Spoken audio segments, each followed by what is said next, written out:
మన దేశంలోని కొందరు పోలీసులు లంచగొండులుగా మారి అవినీతికి పాల్పడుతూ సహాయం కోసం వెళ్లిన సామాన్య ప్రజల నుండి ఎంతో కొంత ముడుపు తీసుకోకుండా ప్రజలకు సహాయం చేస్తే వాళ్లు తినే తిండి కూడా వంటపట్టదు. అలాగే సామాన్యుడు అనుకోని ఎవరో తెలియకుండా ఓ విదేశీ వ్యక్తిని లంచమడిగిన పోలీసులకు ఎలాంటి షాక్ తగిలిందో ఈ వీడియోలో చూద్దాం. దానికి ముందు చిన్న రిక్వెస్ట్, మా వీడియోలు చాలా మంది చూస్తున్నారు కానీ మా ఛానల్ ని సబ్స్క్రైబ్ చేసుకోవటం మర్చిపోతున్నారు. వీడియో చివరి వరకు చూసిన తర్వాత మేమిచ్చే ఇన్ఫర్మేషన్ నచ్చితే ఈ వీడియోని లైక్ చేయడంతో పాటుగా మా ఛానల్ ని సబ్స్క్రైబ్ చేసుకుని పక్కనే ఉన్న బెల్ ఐకాన్ కొట్టేసి నోటిఫికేషన్ ఆన్ లో పెట్టుకోండి. చివరిలో మీ అభిప్రాయాన్ని మాకు కామెంట్ చేయటం మాత్రం మర్చిపోవద్దు. ఇక వీడియో స్టార్ట్ చేసేద్దాం.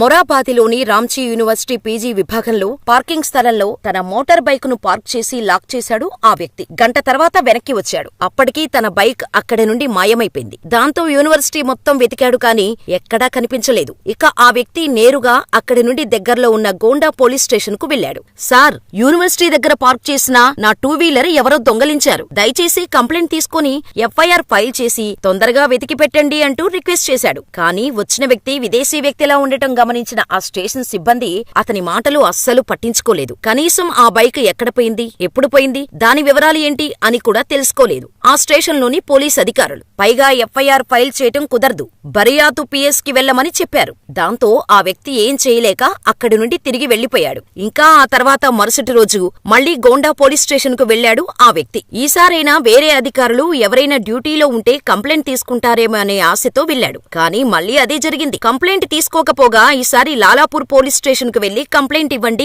అని చెప్పారు. దాంతో ఆ స్టేషన్లోని అధికారులకి కంప్లైంట్ తీసుకోకుండా కంప్లైంట్ ఇవ్వటానికి వచ్చిన వారితో దురుసుగా ప్రవర్తించడం మాత్రమే వాళ్ల డ్యూటీ ఏమో అనుకోని ఆ వ్యక్తి అక్కడి నుండి వాళ్లు చెప్పినట్టుగా నేరుగా లాలాపూర్ స్టేషన్ కి వెళ్లాడు. అయితే Lalapur police station SI Balbir Singh తో, సార్, నా బైక్ రాంచీ యూనివర్సిటీ పీజీ విభాగంలో పార్కింగ్ చేసి గంట తర్వాత తిరిగి వచ్చాను. వచ్చేసరికి బైక్ కనిపించలేదు. గొండా పోలీస్ స్టేషన్ కి వెళ్తే వాళ్లు మీ దగ్గరకు పంపించారు. దయచేసి కంప్లైంట్ తీసుకుని ఎఫ్ఐఆర్ ఫైల్ చేసి నా బైక్ ను వెతికి పెట్టండి అని లాలాపూర్ ఎస్ఐని రిక్వెస్ట్ చేశాడు ఆ వ్యక్తి. కానీ ఎస్ఐ బల్బీర్ సింగ్ మాత్రం ఆ వ్యక్తిని చూసి ఇష్టమొచ్చినట్టు అరుస్తూ, ఎవరు నువ్వు, ఎక్కడుంటావ్, ఏ దేశం నీది, ఇక్కడేం పని నీకు అంటూ అవమానకరంగా మాట్లాడి ఆ వ్యక్తి స్టేషన్లోని అందరూ సిబ్బంది చూస్తుండగానే అస్సలు సంబంధం లేని ప్రశ్నలు వేయడం మొదలుపెట్టాడు. దాంతో ఆ వ్యక్తి విసుగు చెంది వాళ్ల ప్రవర్తనా తీరు అర్థం చేసుకుని అక్కడి నుండి బయటకు వెళ్లిపోయాడు. అంతలో సీజ్ చేసిన వాహనాల స్థలంలో ఆ వ్యక్తి తన బైకును చూశాడు. ఇక బైక్ అక్కడే ఉంది అని తెలుసుకున్న ఆ వ్యక్తి లారాపూర్ పోలీస్ స్టేషన్ ఇన్ఛార్జ్ అధికారి బిఎన్ సింగ్ ను కలిశారు. దాంతో స్టేషన్ ఇన్ఛార్జ్ బిఎన్ సింగ్ దొంగతనం నుండి బైకును రక్షించి పోలీసులు అక్కడి నుంచి బైకును తీసుకెళ్లారు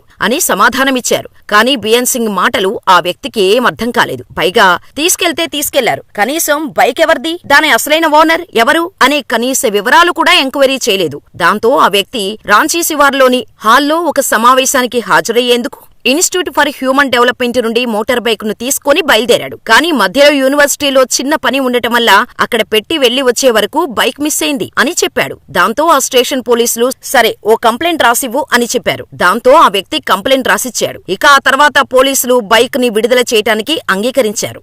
అయితే ఆ వ్యక్తి ఈ బైకును స్వాధీనం చేసుకున్నట్టు పోలీసు రికార్డుల్లో ఎక్కడైనా నమోదు చేశారా అని అడిగారు. బిఎన్ సింగ్ మరియు సురేష్ ఠాకూర్ తో సహా అతని సహచరులు మాకు అలాంటి రికార్డు లేదని చెప్పారు. అయితే తన బైకును తనకు తిరిగి ఇవ్వటానికి assistant sub inspector Suresh Thakur మరో అధికారి ఆ బైకు తిరిగి ఇస్తున్నందుకు 500 రూపాయలు లంచం ఇవ్వాలని అడిగారు. దాంతో అప్పటికే పోలీసుల పనితీరుపై వాళ్ల ప్రవర్తనకి విసిగిపోయిన ఆ వ్యక్తి, ఒక్క రూపాయి కూడా ఇవ్వను, ఆ బైకు మీరే ఉంచేసుకోండి, నా బైకు నేను ఎలా తెచ్చుకోవాలో నాకు బాగా తెలుసు అని అక్కడి నుండి కోపంతో వెళ్లిపోబోయాడు. కానీ లాలాపూర్ ఓసీ బిఎన్ సింగ్ ఆ వ్యక్తిని కలిసి తన బైక్ ని తనకి ఇచ్చి పంపించారు. కానీ ఆ వ్యక్తి రాంచీ డిప్యూటీ కమిషనర్ మనోజ్ కుమార్ ని కలిసి తన అనుభవం అంతా వివరించి చెప్పాడు. ఆ పోలీసులపై తగిన యాక్షన్ తీసుకోవాలని రిక్వెస్ట్ చేశారు. దాంతో కమిషనర్ మనోజ్ కుమార్ ఆ ఇద్దరు ఏఎస్ఐతో సహా మరో అధికారిని జీఎన్ట్రీస్ ముందే స్పాట్లోనే సస్పెండ్ చేశారు. సూపరింటెండెంట్ ఆఫ్ పోలీస్ జయరాముని విచారణకు ఆదేశించారు. అయితే ఆదివారం నాడు ఒక బైకు కనిపించని స్థితిలో పడి ఉందని గోండా పోలీసులు మాకు సమాచారం అందించారు.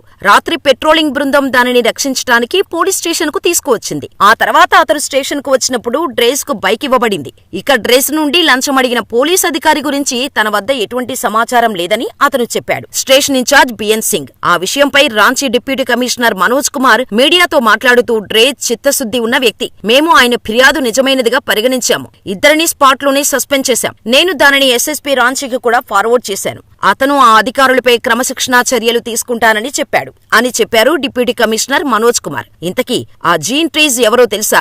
విదేశీ వ్యక్తి అయిన ఆయన ఒక్క మాటతో ఏం విచారించకుండా ఇద్దరు అధికారులను సస్పెండ్ చేశారంటే అతను సామాన్యుడు కాదని అర్థం చేసుకోవచ్చు. అది తెలుసుకోవాలంటే డిస్క్రిప్షన్ లో ఓ వీడియో లింక్ ఇచ్చాం, చూసేయండి. మన దేశంలో పోలీస్ వ్యవస్థ ఎలా ఉందో చెప్పటానికి ఇదొక చక్కటి ఉదాహరణ. వీడియో నచ్చితే లైక్ చేసి ఈ స్టోరీ మీకెలా అనిపించిందో మాకు కామెంట్ చేయండి. మరిన్ని ఇలాంటి ఇంట్రెస్టింగ్ రియల్ లైఫ్ స్టోరీస్ కోసం మన ఛానల్ ని వెంటనే సబ్స్క్రైబ్ చేసుకుని పక్కనే ఉన్న బెల్ ఐకాన్ కొట్టేసి నోటిఫికేషన్ ఆన్ లో పెట్టుకోండి. మరో వీడియోలో మరో అద్భుతమైన వ్యక్తిగతతో మళ్ళీ కలుద్దాం. అప్పటి వరకు ఇక్కడున్న ఈ వీడియోలు కూడా చూసేసి మా వీడియోలు మరియు కంటెంట్ గురించి సలహాలు సూచనలు ఏవైనా ఇవ్వాలనుకుంటే తప్పకుండా కామెంట్లో తెలియచేయండి. లేదా jmediateluguinfo@gmail.com కి ఈమెయిల్ చేయండి. మీ ప్రతి సలహాని సూచనల్ని తప్పకుండా పరిగణలోకి తీసుకుంటాం.